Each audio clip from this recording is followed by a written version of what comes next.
আমি দেখি যে আহ, শহীদ মিনারে দাঁড়িয়ে আহ, ছাত্র নেতারা বা সমন্বয়করা যখন বলে, তখন আবার আপনার অন্তর্বর্তীকালীন সরকার তার অনেক কিছু শোনে। আবার 200 ছাত্র গিয়ে যখন সচিবালয়ের সামনে গিয়ে বলে আমরা পরীক্ষা দিব না, তখনও সেটা শোনে। এই জন্য আমার প্রশ্ন হচ্ছে আসলে কার হাতে ক্ষমতা।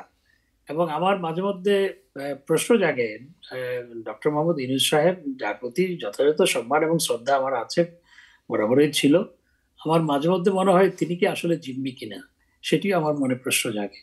বা এটি তার এজেন্ডা কিনা, তাদের মাধ্যমে তিনি বাস্তবায়ন করছেন কিনা, সেটিও প্রশ্ন জাগে। আসলে ক্ষমতাটা কার হাতে, সেটি নানা একটা বড় প্রশ্ন। আমরা মনে করছি যে বাংলাদেশ ঠিক মতো চলছে এবং ফ্যান্টাস্টিক ওয়েতে চলছে। গত ৫ মাসে কোন ধরনের কোন অভিযোগ পাবেন না যে কি কোন করাপশন করেছে কিনা এই গভর্নমেন্ট। অথচ গত গভর্নমেন্টের আপনি যেই ভয়াবহ রকমের যে দুর্নীতির চিত্র, আপনি একটা হোয়াইট পেপার কমিটি করেছিলেন ডক্টর দেবপ্রিয় ভট্টাচার্যের নেতৃত্বে। তারাই বলছে যে প্রতি বছর শেখ হাসিনার আমলে $16 বিলিয়ন করে বাইরে পাচার হয়ে গেছে।